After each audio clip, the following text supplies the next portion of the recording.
So good news ये है तुम्हारे आगे कि तुम्हारा सिलेबस कम हो चुका है। एक सेकेंड। नहीं, ये देख पा रहे हो अगर तुम, तो सबसे पहले तुम्हारा जो मेटल वाला चैप्टर है मेटल नॉन मेटल चैप्टर 3 जो है, उसमें से देखो बेसिक मेटलर्जी प्रोसेस वो हट चुके हैं, कोरोजन और प्रिवेंशन उसके वे, ये तो आपका जरूरत नहीं था। यानी जो अपन ने केमिस्ट्री में पहला और दूसरा चैप्टर अब तक किया है, थैंक गॉड इससे आगे नहीं किया, नहीं तो हमें दिक्कत हो जाती। ठीक है, तुम्हारा सबसे एक तो ये थोड़ा इसमें रोस्टिंग और कैल्सिनेशन में बच्चों को दिक्कत होती थी, ये वाला टॉपिक हट चुका है। ठीक है, मेटलर्जी प्रोसेसेस दो ही हैं, इसमें छोटी मोटी डेफिनेशंस है, मेटल नॉन मेटल उनकी छोटी मोटी प्रॉपर्टीज और वो सब है। हमारा सिलेबस इससे कम हो चुका है। दूसरा आज है मतलब ये वाला चैप्टर, ये चैप्टर लिटरली बहुत बड़ा होता है। तुम्हें मैंने पिछले साल भी बताया था जब तुम 9th में थे कि कार्बन चैप्टर काफी बड़ा होता है, केमिस्ट्री में सबसे बड़ा यही होता है। ठीक है, इसके नाम से पूरी अलग एक केमिस्ट्री चलती है और +2 में इसके लगभग 6 चैप्टर अलग से होते हैं। तो ये चैप्टर भी काफी बड़ा था, जैसे तुम देख सकते हो। ठीक है, ये लगभग लगभग सारा कट चुका है। तो खुशखबरी, जितना हमने केमिस्ट्री में किया था लगभग हमने हाफ केमिस्ट्री कर चुके हैं। इसके छोटे मोटे टॉपिक 3rd चैप्टर के और 5th चैप्टर वो पूरा का पूरा एक टाइप से ये मान लो रटने लायक है। रटना समझ रहे हो, मतलब उसमें छोटी मोटी चीजें हैं। ठीक है, वो पैटर्न्स याद करने लायक है, लॉजिक्स हैं उसमें कुछ एक, वो याद रखनी है। ओके, उसके बाद छठा चैप्टर आपका पूरा का पूरा आएगा। 7वां चैप्टर में लगभग लगभग सब कुछ कट चुका है। ठीक है, तो नोट्स मत बनाना इसके, चाहे यार इसके नोट्स मैंने हाथ से लिख के दिए थे, बड़ा दुख हो रहा है। अब इसके अंदर ये देखो, basic concept of evolution. Basic concept of evolution में काफी सारी चीजें आती हैं। ये चैप्टर में से कुछ एक चीजें हैं 8वें चैप्टर में से जो मुझे करवानी है, समझे। सारा चैप्टर नहीं कटा है ये, बेसिक बेसिक कुछ एक चीजें हैं वो करवानी है। उसके बाद आ जाता है 9th चैप्टर रिप्रोडक्शन, वो भी है, वो भी करवाना है। फिर उसके बाद 10th हम कर चुके हैं, इसमें कोई दिक्कत नहीं है, ये हो चुका है। प्लस अब ये देखो 11th चैप्टर जो हमने किया ना, अब तुम ये देख के सोचोगे कि भाई फंक्शन ऑफ ह्यूमन आई, मतलब ह्यूमन आई का जो सबसे पहले डायग्राम ही है वो कट चुका है। उसके बाद क्या कट चुका है, आंखों के डिफेक्ट्स, मायोपिया, हाइपरमेट्रोपिया और प्रेस बायोपिया, ये सब कुछ कट चुका है और इनके ठीक करने के तरीके, application of spherical lens cut चुका है। अब इसमें से आएगा क्या? ठीक है, ये सारा चैप्टर नहीं कटा है, इसमें से भी आएगा। जैसे कि जो लास्ट में वीडियो के जस्ट एंड में दे रखे थे ना चीजें कि भाई सनसेट और सनराइज 2 मिनट डिले और अर्ली होता है। आसमान का कलर ब्लू क्यों है, ये सब चीजें, आसमान का कलर ब्लू क्यों है और तारे क्यों ट्विंकल करते हैं, टिमटिमाते क्यों हैं, समझे। ये सारे क्वेश्चन आपके इसमें से अभी आएंगे। ये सारा थ्योरी का पार्ट है, इसमें कोई न्यूमेरिकल नहीं आएगा आपका, सिर्फ थ्योरी थ्योरी आएगी। ओके, 11th चैप्टर में से। उसके बाद आ जाता है 13 चैप्टर। 13 चैप्टर पूरा का पूरा कट चुका है, आपको इस चीज की टेंशन लेने की जरूरत नहीं है। ओके, इसके बाद आता है, ओके एक सेकेंड, इसके बाद आता है सोर्सेज ऑफ एनर्जी। ये चैप्टर वैसे भी थोड़ा ऐसा ही था, लेकिन मैं इसे इम्पोर्टेंट मानता था, लेकिन कट गया, कोई बात नहीं। तो ये चैप्टर लगभग पूरा कट चुका है। इसके बाद एक और चैप्टर आता है, वो हमें करना है। यानी टोटली हमारा कौन कौन से चैप्टर करने हैं हमें, पहला करना है सिलेबस में तुम्हारे कौन कौन से चैप्टर हैं देखे तो, पहला है, दूसरा है, तीसरा आधा है, चौथा नहीं है, पांचवा भी नहीं, पांचवा है, छठा है, सातवां नहीं है, आठवां थोड़ा सा है, उसके बाद नौवां पूरा है। ठीक है, 10वां है, 11वां नहीं है, 12वां है इलेक्ट्रिसिटी, 13वां नहीं है, 14वां है और आई थिंक 15वां भी है शायद, इसका मुझे डाउट है। तो उनमें से हमने कौन कौन से कर चुके हैं देखा जाए तो, हम पहला कर चुके हैं, दूसरा कर चुके हैं और छठा कर चुके हैं, 10वां कर चुके हैं और आज हम 12वां करने वाले हैं। और रहते कौन कौन से अपने लगभग एक, दो, इसे को दो में काउंट कर लो, आधे आधे हैं, ये 3, 4 और 5, ये छोटा ही चैप्टर है, 4.5 5 हमारे चैप्टर रहते हैं। ये इसका मतलब ये है कि अब इस सेमेस्टर में हमारा काम कम है, लेकिन अब की बार एनसीईआरटी क्वेश्चन किस टाइप के पूछेगी, सीबीएसई के क्वेश्चन किस टाइप के होंगे, वो तुम्हारे कॉन्सेप्ट को देखेंगे।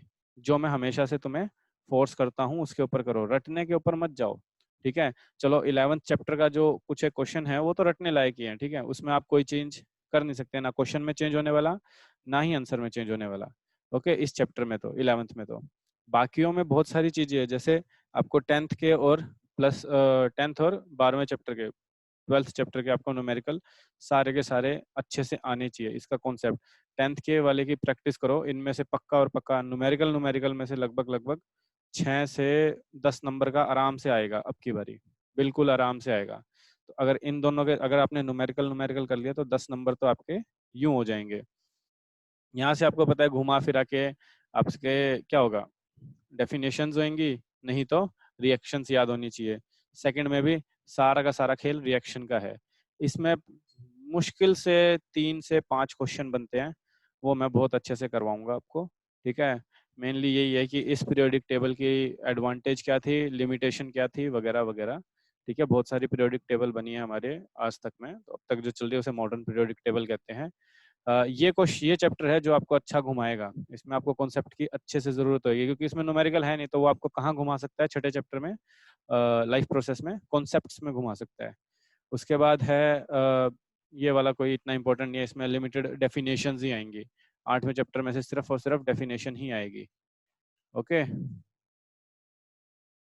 उसके बाद आता है 9वां चैप्टर। 9वां चैप्टर में हमेशा हमेशा 4 ही क्वेश्चन है जो घुमा फिरा के उसने वही देने हैं, तो इसकी भी टेंशन मत लो, ठीक है। और ये दोनों चैप्टर रटने वाले हैं। तो अब तुम्हें पता लग गया कि तुम्हें तैयारी कैसे करनी है।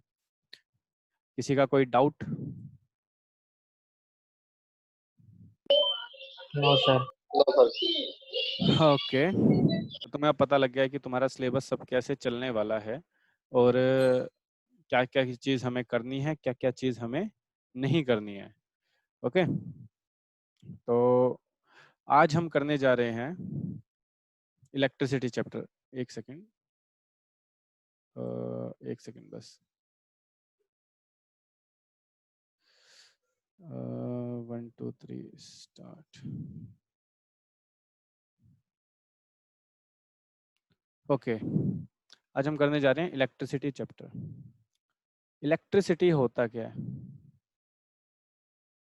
इलेक्ट्रिसिटी होता है कि भाई हम इसमें किस चीज़ के बारे में पढ़ेंगे, चार्ज, चीज़ें चार्ज होती हैं, ठीक है, चार्ज पार्टिकल्स के बारे में पढ़ेंगे, ठीक है। हमारे किसी भी मैटर में देख लो, आवाज एकदम क्लियर है ना? Yes sir. Yes sir. Okay, किसी भी मैटर में देख लो, आपको कुछ नेगेटिव चार्ज पार्टिकल मिलेंगे जिन्हें हम इलेक्ट्रॉन्स कहते हैं, ठीक है। कुछ एक पॉजिटिव चार्ज पार्टिकल्स मिलेंगे जिन्हें हम प्रोटॉन्स कहते हैं, ठीक है। और कुछ एक ऐसे होंगे जिनके ऊपर कोई चार्ज नहीं होगा, जीरो चार्ज, उनको हम क्या कहते हैं बताओ? न्यूट्रॉन्स। ओके, तो देखो आपको ये पता है कि ये दोनों तो जो हैं वो न्यूक्लियस के अंदर रहते हैं, ठीक है। तो न्यूक्लियस को तोड़ना is a impossible thing for us अभी के लिए, ठीक है। न्यूक्लियस, हम 10th तक के लेवल के लिए बात करें तो न्यूक्लियस को तोड़ना हमारे लिए बहुत मुश्किल चीज है, समझे। तो ये सारी कंडक्शन बिजली की, इलेक्ट्रिसिटी की कौन कर रहा होगा? इलेक्ट्रॉन्स कर रहे होंगे। ओके, अब इसमें ना कुछ एक डेफिनेशन है, ये चैप्टर बड़ा मजेदार है, इसमें कुछ डेफिनेशन हैं, कुछ कॉन्सेप्ट है और कुछ न्यूमेरिकल है।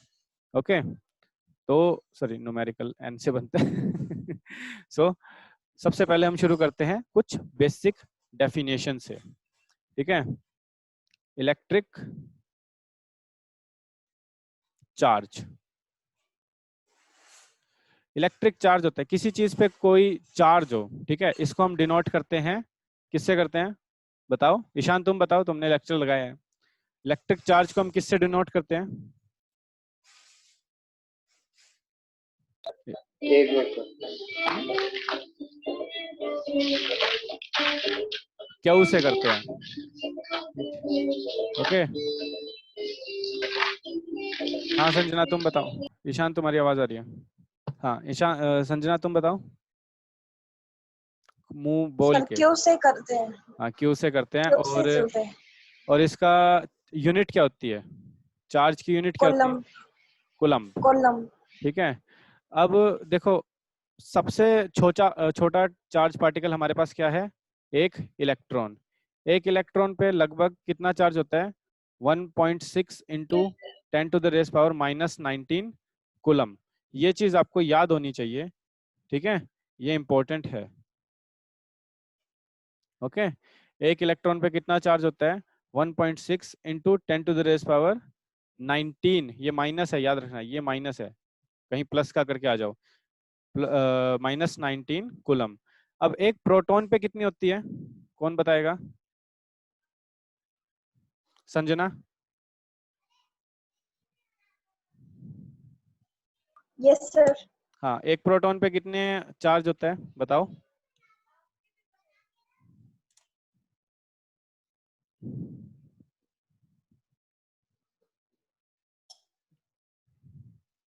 अंशिका। नहीं पता सर। कोई बात नहीं। अंशिका, अंशिका, सर हिमांशी। नहीं पता। पिछले साल तुमने नहीं पढ़ा? पता सर। कोई बात नहीं, कोई बात नहीं, शांति शांति शांति शांति।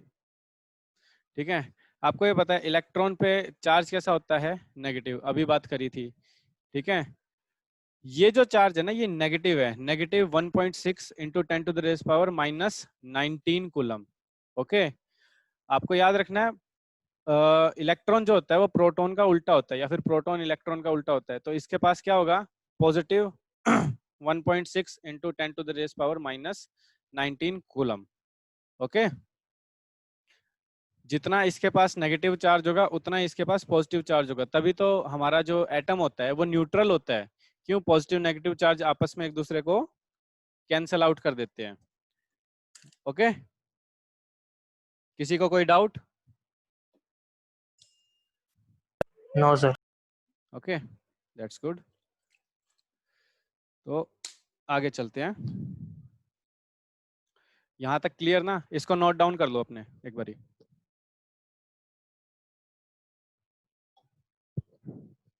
स्क्रीनशॉट ले लिया? Yes sir. ठीक है, अब याद रखना इसको इसको डिनोट करते हैं चार्ज को हम क्यू से, और इसकी यूनिट होती है कूलम, जिसे हम सी से डिनोट करते हैं। ओके, बेसिक चीज हमारी यहाँ से शुरू हो जाती है। इसके बाद आता है हमारा electrical current. Electric current, electric current क्या होगा? देखो, करंट का मतलब होता है फ्लो होना। आपने ज्योग्राफी में पढ़ी होगी ना, हीट वे करंट या फिर ओशियनिक करंट। ये क्या होता है? करंट का मतलब होता है फ्लो होना, और इलेक्ट्रिक मतलब चार्ज पार्टिकल्स का। ठीक है, चार्ज पार्टिकल्स का फ्लो होना। इसकी डेफिनेशन क्या होगी? Flow of charge particles in an conductor, any conductor. Okay, इसका हम किससे डिनोट करेंगे? ठीक है, अगर हमें इसे शॉर्टकट में लिखना हो इस पूरी चीज को, उसे कहते हैं डिनोटेशन। इसको किस चीज से डिनोट करेंगे? इसको हम डिनोट करेंगे आई से। करंट को हम किसे डिनोट करेंगे? इलेक्ट्रिकल करंट को आई से। और इसकी यूनिट क्या होगी? इसकी यूनिट एम्पायर। एम्पायर नहीं, एम्पेयर। एम्पियर। एम्पियर, या फिर एक और हो सकती है इसकी, कूलम पर सेकंड। क्योंकि ये क्या कह रहा है, डेफिनेशन क्या कह रही है? I is equal to Q by T, मतलब कितना चार्ज निकला कितने टाइम में, फ्लो ऑफ चार्ज पार्टिकल कितने टाइम में हुआ। समझे? ये होता है इसका फॉर्मूला। तो इससे यूनिट क्या बनेगी? देखो, चार्ज की यूनिट क्या होती है? कूलम, और टाइम की यूनिट क्या होती है? सेकंड। तो आपको कई बार कूलम सेकंड में भी दिया हो सकता है। ईशान आवाज आ रही है बेटा? ठीक है, कूलम सेकंड में भी दिया हो सकता है, और कई बार आपको एम्पियर में से भी दिया हो सकता है। तो इसको जल्दी से जल्दी नोट डाउन कर लो। इतने, स्क्रीनशॉट ले लो इसका। लिख लिया सर। यहां तक किसी को कोई डाउट? No sir. सात्विक, आज तुम्हारा मौन व्रत है? No sir. फिर बता दो। सर कर रखा है तो नोट। अच्छा ठीक है। अच्छा हाँ, तुमने कर लिया था।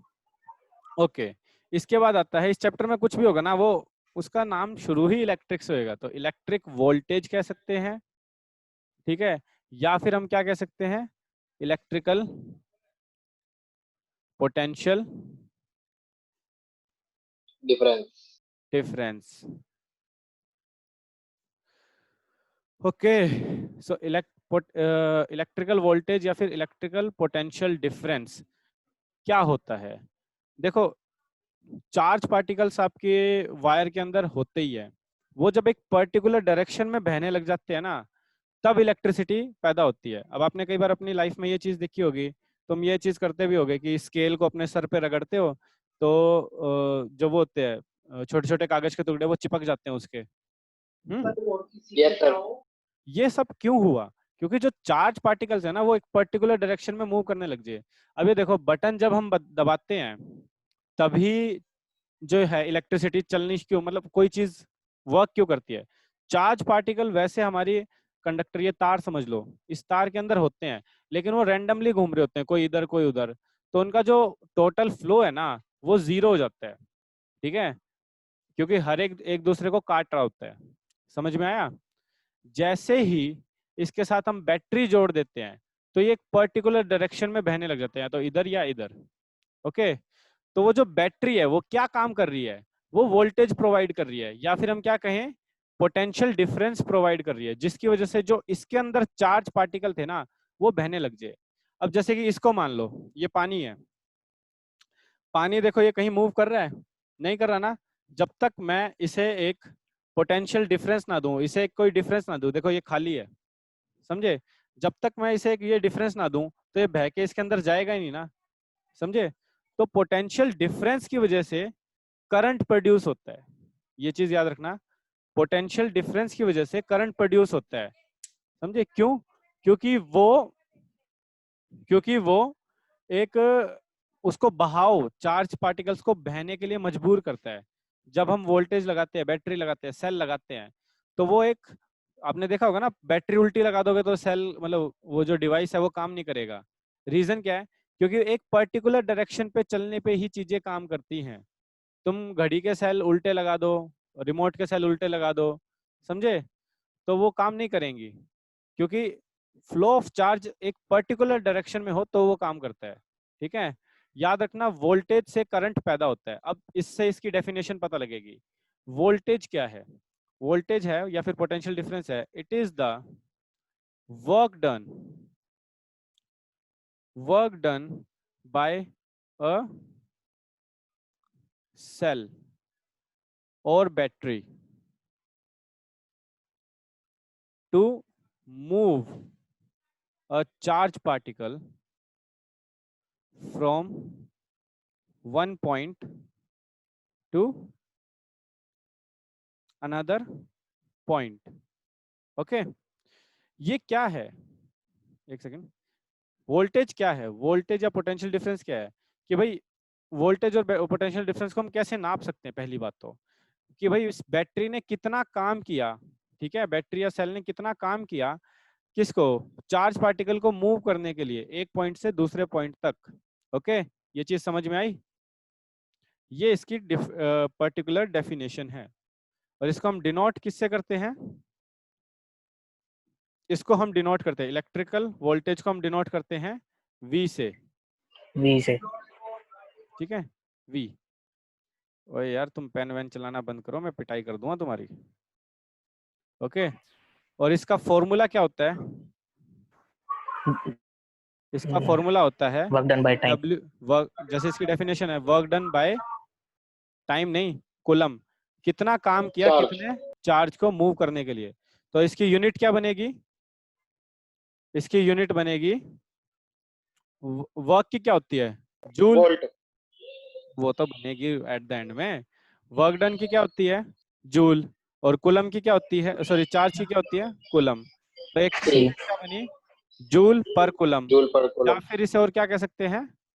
वोल्ट। आप देखते होगे ना अपने सेल वगैरह के ऊपर लिखा होता है 1.5 वोल्ट, 2 वोल्ट, और घरों में 220 वोल्ट बिजली आ रही होती है, etcetera etcetera.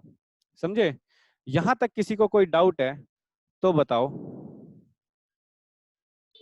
No sir. Anshika, no sir. Sir Himanshi, proper समझ में नहीं आया। क्या नहीं आया? सर ढंग से नहीं आया, थोड़ा सा कंफ्यूजन है। ओके, फिर से बता दो एक बार। ठीक है। देखो, वोल्टेज को हम कैसे नापते हैं कि इसने कितना काम किया एक चार्ज को एक जगह से मूव करने के लिए, एक जगह से दूसरी जगह मूव करने के लिए। काम कौन कर रहा है? बैटरी कर रही है। अब देखो, बैटरी पे लिखा हुआ है 1.5 वोल्ट, यानी ये इतना काम करेगी, 1.5 वोल्ट का काम करेगी। समझे? यानी कि इस फॉर्मूले से समझो तुम, तो 1.5 is equal to work upon coulomb. यानी अगर मैं कहूं कि मुझे 1 कुलम चार्ज को मूव करना है तो मैं कितना काम करूंगा? काम मुझे पता नहीं, तो काम कैसे निकलेगा? इसको इससे मल्टीप्लाई करूंगा तो कितना आया? 1.5 जूल वर्क किया मैंने किसको? 1 कुलम को मूव करने के लिए। 1.5 वोल्ट का मतलब ये होता है। अब समझ में आया? बैटरी करवा क्या रही है? अंदर जो इलेक्ट्रॉन्स पड़े हैं हमारी, इसके अंदर कंडक्टर के अंदर इलेक्ट्रॉन्स होते हैं। ऐसा नहीं है कि मतलब वो इलेक्ट्रॉन नहीं थे, चार्ज पार्टिकल्स तो हमेशा बॉडी के अंदर होते हैं। वोल्टेज या बैटरी करवाती क्या है? उन्हें एक पर्टिकुलर डायरेक्शन में मूव करवाती है। ठीक है, मूव करवाने का काम करती है कौन? बैटरी। वोल्टेज ये काम करती है। तो वही तो बताया मैंने अभी। अभी भी नहीं समझ में आया तो बताओ।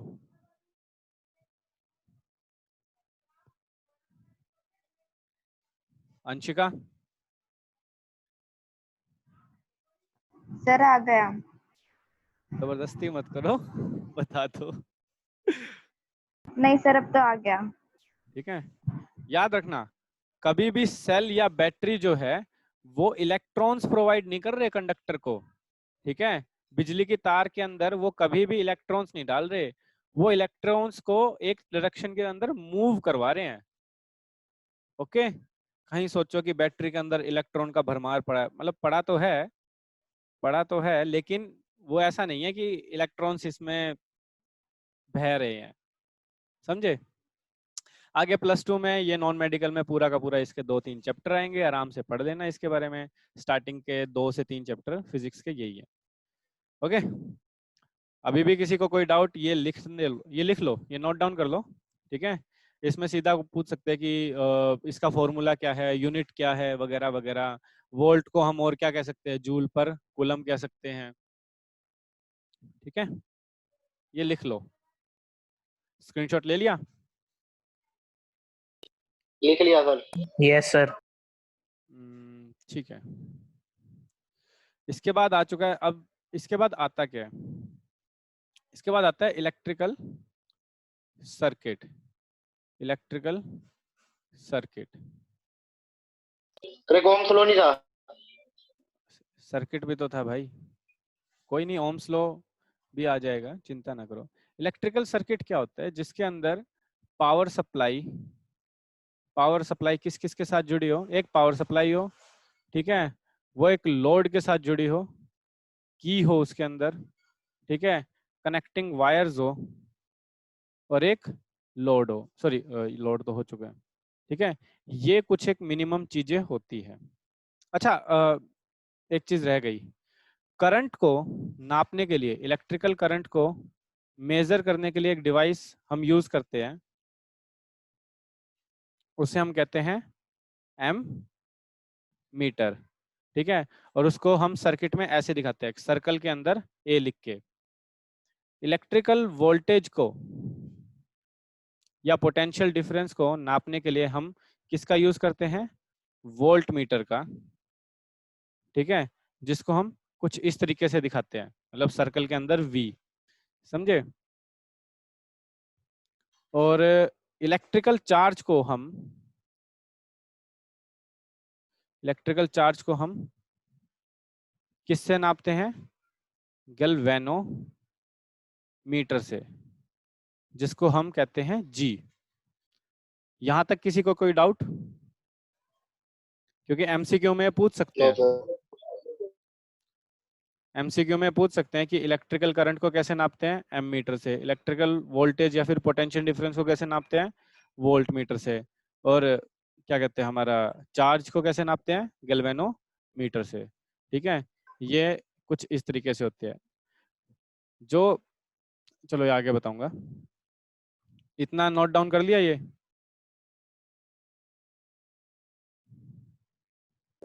Yes sir. ओके, बाकियों भी बता दो यार, ईशान ईशान थोड़ी पढ़ रहा है, यस बाकियों सर, भी बता दो।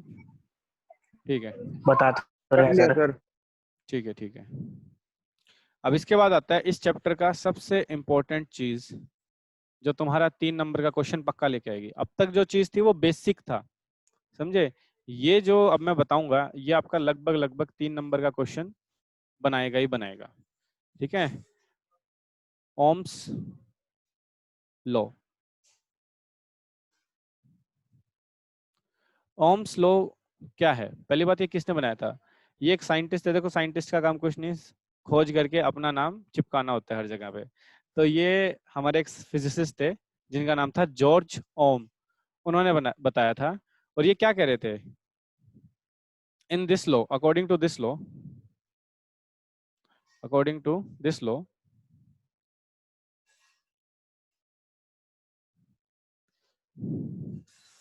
Current current in any circuit is directly proportional to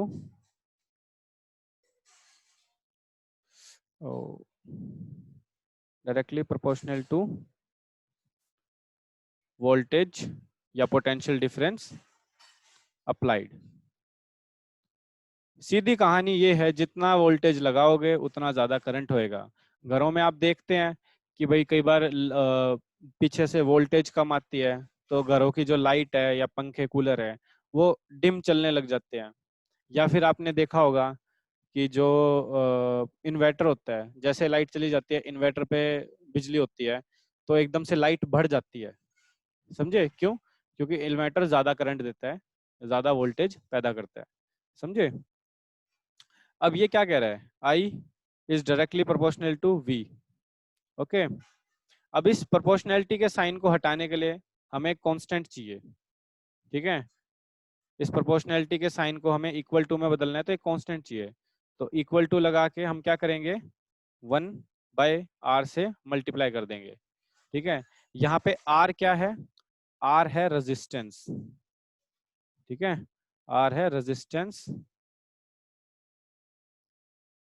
of the conductor.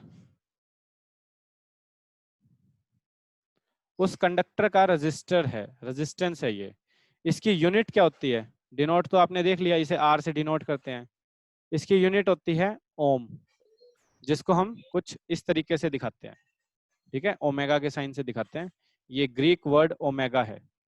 ठीक है, ग्रीक माइथोलॉजी में जिसे मतलब ABCD अपने यहाँ होती है ना, तो उस टाइम वो ओ को ऐसे लिखते थे, ओमेगा। अब इसका ग्राफ कैसे बनेगा? सबसे इंपॉर्टेंट चीज क्या है? ये 3 नंबर का क्वेश्चन कैसे है? ठीक है, इसका ग्राफ में पूछेंगे कि भाई इसका ग्राफ कैसे बनेगा। ठीक है, तो इसके ग्राफ में इधर V आएगा, इधर I आएगा और एक स्ट्रेट लाइन ग्राफ होगा। ओके, स्ट्रेट लाइन आएगा, इसमें टेढ़ा मेढ़ा मत कर देना, मेरी तो टेढ़ी हो गई है, तुम स्केल से बनाना। तो 3 नंबर के क्वेश्चन में कैसे आएगा? उसमें कहेगा डिफाइन या स्टेट ओम्स लॉ। ठीक है, डिराइव इट्स इक्वेशन, ये उसकी इक्वेशन हो गई। समझे? और इसको कैसे लिख सकते हैं? IR is equal to V, ये भी लिख सकते हैं। समझे? या फिर और क्या लिख सकते हैं? V/I is equal to R। ये तीनों फॉर्मूले आपको याद होने चाहिए। कुछ नहीं है, आपस में एक दूसरे को चेंज ही किया है। इधर R ले गए तो IR is equal to V बन गया। ठीक है, V को यहाँ ले गए और R को वहां ले गए तो V/I is equal to R बन गया। ओके, और इसका ग्राफ जरूर और जरूर बनाना है। उसके बाद आपको ये जरूर लिखना है कि आर क्या है। आर क्या है? एक कंडक्टर का रेजिस्टेंस है और इसकी यूनिट क्या है? ओम इसकी यूनिट है और इसको ओमेगा भी कह सकते हैं, मतलब इस साइन से हम डिनोट भी करते हैं। जैसे हम लिखते हैं कि जैसे कि अभी तुम्हारे क्वेश्चन आएंगे कि भाई इस ये 10 रेजिस्टेंस है, 10 ओम इसका रेजिस्टेंस है, ठीक है, किसी का 12 मिलेगा आपको, तो वो कुछ ऐसे करके ही लिखा होगा, समझे? इतना नोट डाउन कर लो। इसके बाद कल करते हैं, यहाँ तक एक बार तुम आराम से पढ़ लो, इसके बाद हम कल से करेंगे। ओके, यहाँ तक किसी को कोई doubt? No sir. No sir. Himanshi, Anshika, Sanjana, तुम्हारी आवाज नहीं आई। No sir. No sir. Anshika की आवाज में सर क्या रेजिस्टेंस होना क्या होता है? रजिस्टर? चलो बताता हूँ, एक सेकंड। ये लिख लिया, नोट डाउन कर लिया, स्क्रीनशॉट ले लिया? Yes sir. Yes sir. Yes sir. बहुत स्लो मोशन में यस सर आता है तुम्हारा। रेजिस्टेंस क्या है? रेजिस्टेंस कंडक्टर की एक प्रॉपर्टी है।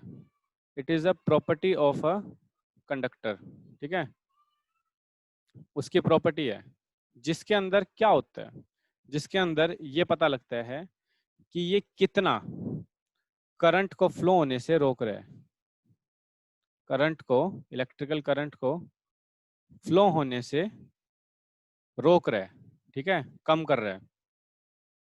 जैसे कि आप फॉर्मूले में देख सकते हो कि V is I is equal, हाँ, I is equal to V by R। अगर एक वोल्टेज पे मुझे सबसे ज्यादा करंट चाहिए तो क्या होगा? रेजिस्टेंस सबसे कम होना चाहिए। अगर यही रेजिस्टेंस मैं बढ़ा दूं तो वोल्टेज क्या हो जाएगी? कम। यानी इसका काम क्या है? जितना ये ज्यादा होगा, रेजिस्टेंस ज्यादा होगा, उतना करंट कम होगा। यानी ये कर क्या रहा है? ये क्या कर रहा है? ऑब्स्टेकल क्रिएट कर रहा है, ठीक है, हिड्रेंस, हिड्रेंस क्रिएट कर रहा है। स्पेलिंग देख लो, HINDERANCE, हिड्रेंस। हिड्रेंस क्रिएट कर रहा है यानी ऑब्स्टेकल क्रिएट कर रहा है ताकि करंट या फिर चार्ज पार्टिकल आगे मूव ना कर पाए। ओके, ये कंडक्टर की प्रॉपर्टी है जिसके अंदर क्या होता है कि ये रोकता है किसको? चार्ज पार्टिकल्स या करंट को आगे मूव होने से। जितना ज्यादा रेजिस्टेंस होगा उतना ही कम करंट प्रोड्यूस होएगा वहां पे। जैसे कि आप एग्जांपल के ऊपर देख सकते हो कि लकड़ी है, लकड़ी में से बिजली पार नहीं होती, ठीक है। कई आपने देखा होगा ना, जो इंसुलेटर्स वगैरह बनाए जाते हैं, ठीक है, आज इसका बर्थडे, हैप्पी बर्थडे विश कर दो छोटे बच्चे का। ओके, जैसे कि आप देखते होंगे कि जो हमारे घरों में स्विच बोर्ड होते हैं, ठीक है, वो प्लास्टिक के बने होते हैं। प्लास्टिक के क्यों बने होते हैं? क्योंकि इनका रेजिस्टेंस बहुत बहुत ज्यादा हाई होता है, जिसकी वजह से करंट इसमें से पास नहीं कर पाता है, समझे। लकड़ी है, अब जैसे कि ये स्विच बोर्ड है, दिखाता हूँ, इससे काफी सारी चीजें कनेक्ट कर रखी है। ये लकड़ी का है, इसके अंदर बिजली की तार है, ठीक है। ये लकड़ी का क्यों बनाया? सेम रीजन, रेजिस्टेंस बहुत ज्यादा है, करंट पास नहीं करेगा। ओके, तो ये सब चीजें होती ओके है। सर। अब जो हमारे मेटल्स की तार होती है, जैसे कॉपर है, ठीक है, एल्यूमिनियम है, सिल्वर है, ठीक है, इनका रेजिस्टेंस क्या होता है? बहुत ज्यादा कम होता है, तभी इनमें से करंट जो है वो मैक्सिमम पार कर पाता है। ओके, ओके और सर। अगर आपसे पूछ लेना ओके सर। सबसे कम रेजिस्टेंस किसका होता है, तो लिख देना सिल्वर। सिल्वर का। सिल्वर एक ऐसा मेटल है, मतलब, अरे और जोर से बोल ले भाई ठीक है। ओके, तो सिल्वर एक ऐसा एलिमेंट है पूरे यूनिवर्स में जिसका रेजिस्टेंस सबसे कम है, ठीक है, लोएस्ट रेजिस्टेंस है। ओके, अब शोर बहुत ज्यादा हो रहा है, आज के लिए इतना ही करते हैं। कोई डाउट है तो आप मेरे से पूछ सकते हैं। नो सर, नहीं है डाउट। ठीक है, ओके, चलो, कोई डाउट हो तो मुझे भेज देना, ठीक है। अंशिका, सॉरी, हाँ, टेस्ट टेस्ट गुम हो गया, टेस्ट गुम हो चुका है चलो, कल करते हैं एक बारी अब बात, ठीक है। अब आपकी डेली क्लास लगेगी, ये वीडियो आपको यूट्यूब पे भी मिल जाएगी, ओके। चलो ठीक है, good night, tata and bye bye. Bye sir.